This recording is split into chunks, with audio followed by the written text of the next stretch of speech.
Welcome to the Tarryn Reeves Show, where your journey to empowerment takes center stage. I'm your host, Tarryn Reeves, best-selling author and publishing expert. Together, we'll dive into the hearts and minds of visionaries, disruptors, and trailblazing leaders to explore the most compelling and thought-provoking ideas in life, business, and marketing. Let's inspire, impact, and ignite. This is the Tarryn Reeves Show. Welcome to another episode of the Tarryn Reeves Show. Today, I am joined by Nancy McKay from Colorado. Nancy, thank you so much for joining me today. Oh, thank you, Tarryn. It's great to be here with you. Perfect. Now, Nancy, I am going to give you a full introduction to those of you who don't yet know how fabulous you are.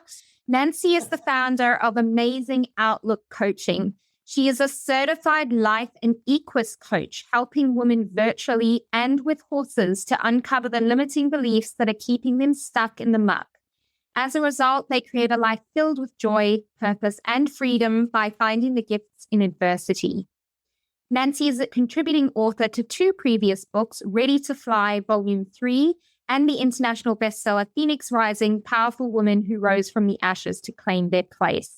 Nancy is also a frequent podcast guest and speaker, sharing her inspiring story of recovery and creating a new life after cancer. Nancy lives in Lakewood, Colorado with her husband and their 2 rescued Westies. Nancy, you have had quite the journey, and I can't wait to dive into this discussion with you. But before we do that, for those listening or watching who haven't yet read Corporate Dropouts, can you give us a sneak peek of what your chapter was about? Sure. It really covered my entire working life for the most part. The majority of my time I've spent in the oil and gas industry. That was really fun. A lot of partying in that industry. Okay. Also very limiting and very interesting. After my cancer diagnosis 7 years ago, that changed my perspective. And up until then, I was pretty content with corporate life. I was doing pretty well. And I had always known that I had an entrepreneurial streak in me. So I would go through these phases where I'd be quite content being in the corporate world. And then I'd have phases where it was an itch you couldn't scratch. Sometimes felt like it was not a good fit. And I worked for several different oil and gas companies during my career because it's such a volatile industry that you go through the ups and downs and the roller coaster of the economy and so on and so forth. And so I got laid off several times. And the last company I was with them for 9 years, and I retired from that job almost 3 years ago. And I've had a lot of other other jobs in between. I sold artwork in the Pacific Northwest, and I was a kitchen and bath designer for several years. Yeah, very wide variety. So what got you into your current business and what you do now? Like I mentioned a little bit ago, the cancer diagnosis really changed my perspective on life. I was diagnosed early stage ovarian cancer, so I wasn't a late stage fighting for my life sort of thing. Mm-hmm. But I think anytime any of us hear the C word, we freak out. And I started making funeral plans, even though I was early stage. It was like, oh my God. Yeah. But so as I was going through treatment and as I went back to work, and I had this feeling, is that all there is? And it was so persistent. I just couldn't ignore it. Yeah. And so I really dove back into the self-development pool. I took a course with Brene Brown, and I did a bunch of reading, and I had been working with a life coach. And I thought, gosh, this is fabulous. I think I could do well at this. I think I could really like this. One thing led to another, and I enrolled in coach training when I was 61. Now I've got 3 certifications behind me, and I'm working on a 4th. So amazing. So I'm a life coach. I'm an Equus coach, and my preferred method of coaching is with horses, working as a life coach with horses as my co-facilitators. And that's so exquisite just because it feels like magic every time I work with a client with a horse. Yeah. So can I ask you then, like I grew up around horses and my family has had horses since as long as I can remember. Why horses in this particular capacity? Well, horses are so intuitive. They're really incredibly intuitive. And because they're herd animals, they are very aware of their surroundings and they want to be connected. And they're prey animals. So they have to be aware of their surroundings so that they can stay alive. And so all of those things contribute to their ability to mirror back to us what we are putting out into the world. So if we are, I call them lie detectors. So if we go into a round pen with them and we act as if everything is fine on the outside, but inside we're worried about something big, then they can tell that we don't have that congruity going on in our energy. They can feel it. And so as co-facilitators, and I can watch the horse, and if the horse is on the other side of the round pen, then I know that they are not wanting to connect with this person for some reason. And chances are it's because they're not being honest with themselves. Doesn't necessarily matter if they're not honest with me, because the horse doesn't speak English. So they don't know what the words mean that are coming out of their mouth. They can sense the energy. And when people land on their truth, before they land on their truth, when they're trying to keep a secret, keep a good face, right?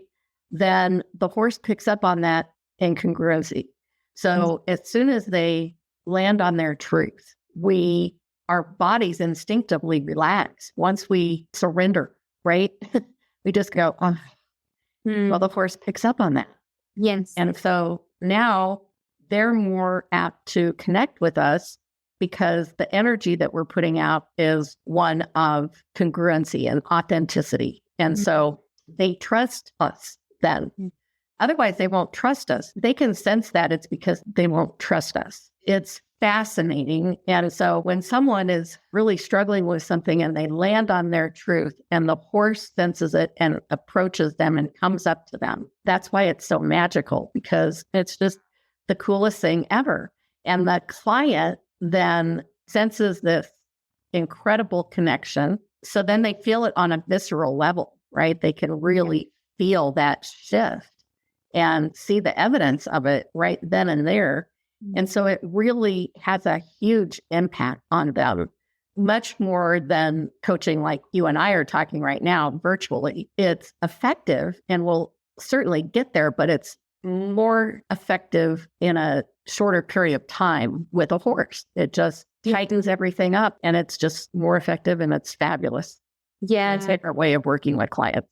I can see why. And when I first got to know you inside of the Phoenix Rising book, you gave me such a gift of understanding, because when I was really suffering from chronic depression and major anxiety, I had my horse. He's since living with somebody else, but I used to try and ride him, right? And he just used to misbehave and be scared of everything, and just be so highly strung and shying and just carrying on. And what he was reacting to in hindsight was my anxiety and my depression. And he was smart enough to realize that.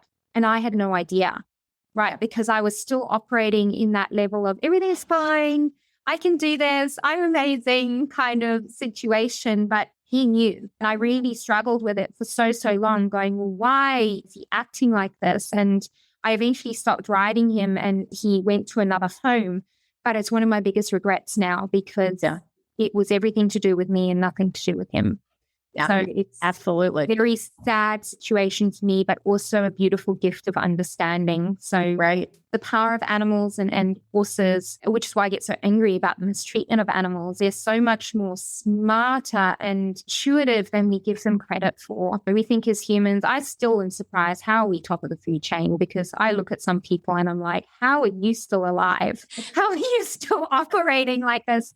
And the animals are so much smarter than we are. We can learn a lot from them. Now, can you tell me do you have any nuggets of wisdom perhaps for what was your biggest learning from your time in corporate to moving into your own thing, especially at a later stage in life where people would be wanting to wind down and you're like, no, I'm ready to go again. I think it's amazing. Tell us more. Yeah.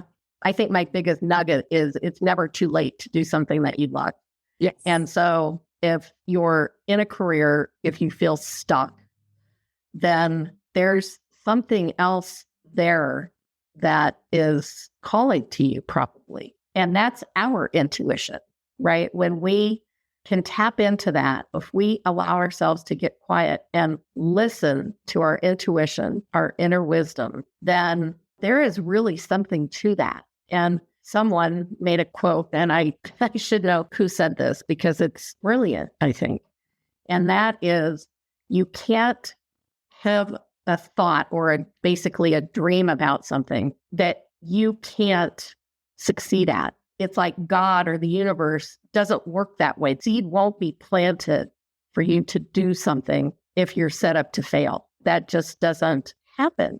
As I'm saying these words, I'm thinking about all the people who have tried to do something that they truly loved that they weren't able to succeed at. And I think a lot of that comes from what our culture's definition of success is. So just because you may not make a living at it doesn't mean you're not successful. The fact that you're filling your soul with this passion, that's success. It's something that you can't deny yourself.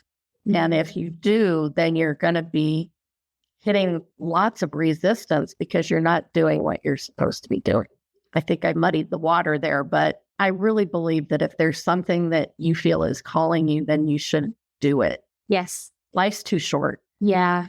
My mantra when I was unhappy at my last job was, I didn't get sober and survive cancer to be miserable, but I'm the only one that can do something about that. Yeah, exactly. You have to be brave enough to take the step.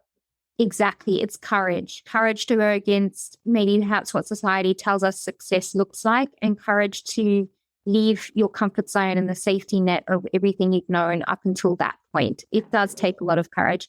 I was saying on a call this morning with the authors for Corporate Dropouts that only crazy people are entrepreneurs.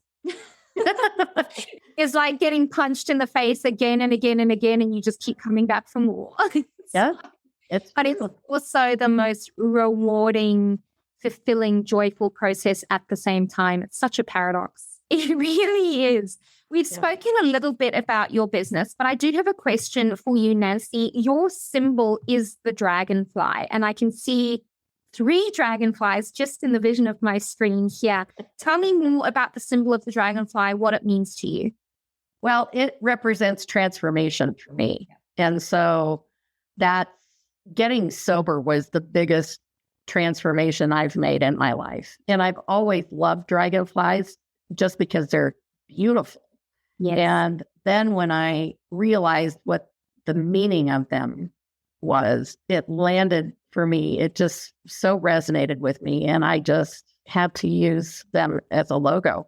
And so I've redesigned my logo. Now my new one incorporates a horse with the dragonfly. Oh, I haven't seen that one yet. I hope it's very pretty. I think it's very pretty. And because I think horses are magic and dragonflies are, I think they're magic too. I think they go well together, and they bring in this message of truth and transformation.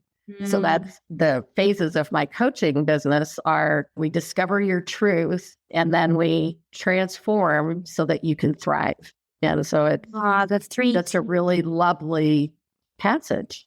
Truth, transform, and thrive. That's a really beautiful, very sacred journey is the word that's coming to me. Yeah, it really is. It really is.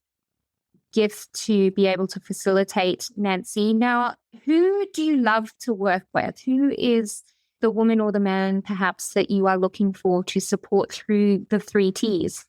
Well, I love to work with women. Well, as far as alcohol goes, women are targeted very heavily by the alcohol industry, and women are very susceptible to alcohol use disorder. They're more likely to fall into addiction with alcohol than men are. And it's a really destructive disease, no matter who has it. But for women, there's this real element of shame that goes with it, and that they can't admit that they have a problem. That's one of the reasons why so many people don't do anything about it when they could do it fairly easily, because they're afraid to admit there's a problem. And then it just gets worse and worse because it's a progressive disease. So if I can help women when they have that intuition, when that intuition is knocking on the door saying, I think maybe we have a problem here. If I can reach them at that point, their life won't have to take a drastic turn like mine did. And there was no one around when I was in my 40s and drinking the way I did. And I want to provide that for women who haven't necessarily hit rock bottom, although I certainly want to help that demographic as well. But I really try to invite these women who are struggling. They just don't know what to do. Amazing. Yeah. Okay. And what are you up to, either business-wise or personal-wise, Nancy? What's next for you? What have you got coming up? I'm sure you've got lots happening. Well, I've got a few irons in the fire. I love it. Fun. Yes, it is fun, isn't it? Yeah. I'm going to be doing Equine Summit. It's called Experiencing Equine Wisdom from the Woes. And that'll be in May. Okay. So they're gathering a bunch of Equus coaches and equine therapists and great horse people together for a summit so that we can spread the word about Equus coaching and working with horses. And that's really fun. And then I'll be speaking at the Women for Sobriety annual conference in Portland in June. And then I'll be hope to have, it's on the books, retreat for women who are struggling with alcohol in Arizona in September. Amazing. Wow. You don't do anything by halves, do you? No, not really.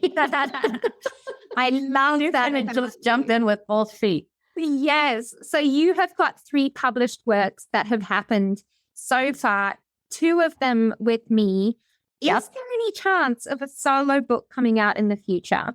I'm not sure. I'd like to think that I've got a book in me, but I'm not sure. And right now isn't the right time for me to birth it, but it's been something that I've thought about over the years. And so hopefully. Yeah, I think it would be an amazing story. You've gone through so much and can really give that inspiration. I mean, you became sober, you overcame cancer, you started your business at 61. It's just what a beautiful, beautiful ride. And I'm sure you're not stopping there. I would expect nothing less from you. Well, touch wood. Yeah. It won't stop there. So good. I'm so glad to hear it. Now, what was it working with myself and the team at Four Eagles Publishing? Well, it's been fabulous. You make it really easy for us as writers. And I had contributed my first chapter to a book about a year before I started working with you on Phoenix Rising. And that was my first foray into writing professionally. And so you just made it so easy. And you did so much of the legwork for all of us in both books, and the promoting and the strategy behind getting to bestseller status is just mind-boggling. I don't know how you do it, but you do it. I know I'm grateful, and I think everyone else is too. It's a magnificent experience. Thank you so, so much. Now, how can people find you, Nancy, if they want to come with the life coaching or the Equus coaching or just to be in your space? Where can people come and find more about you? Well, the best place is my website, which is amazingoutlookcoaching.com. Mm-hmm. And I'm on Facebook. Nancy McKay is my personal page. Amazing Outlook is my business page there. I'm on LinkedIn, Instagram. My handle on Instagram is Recovery with Nancy. So I'm just kind of all over the place. Yeah, of course. Now, I will pop all of those links in the show notes for this episode so that you guys can easily click and go and hang out with Nancy. And if you haven't purchased your copy of Corporate Dropouts yet, or Phoenix Rising, Nancy has written in both. They are on Amazon. They're available in Kindle, paperback, and hardcover. So go and hop on there, use the search bar, Phoenix Rising or Corporate Dropouts, or both perhaps. And if you know of somebody who could benefit from either of those books, they've got very different energy and very different stories behind them, but so much inspiration and power and provoking content inside of the stories are amazing in both. Yeah. So exciting.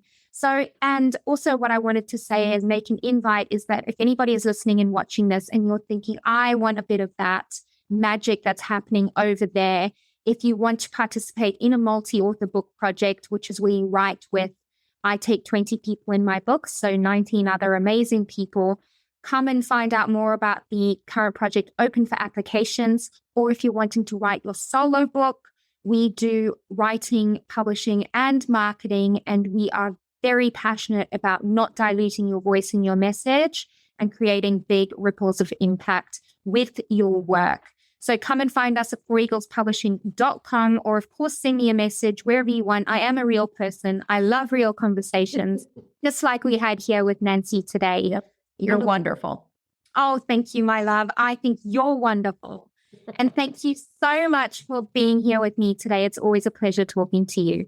Oh, thank you so much. And it's always a pleasure to speak to you. I love your accent and I love your energy, and I just love working with you. It's so much fun. Thank you so much. I'm sure we'll be speaking again soon. Oh, I'm sure. Bye. That's a wrap on today's episode. If you love the insights and inspiration, don't let it end here. Hit subscribe to stay connected and turn your visions into reality alongside our community of changemakers. I'm Tarryn Reeves. Thank you for joining me. And remember, your story has power. See you in the next episode.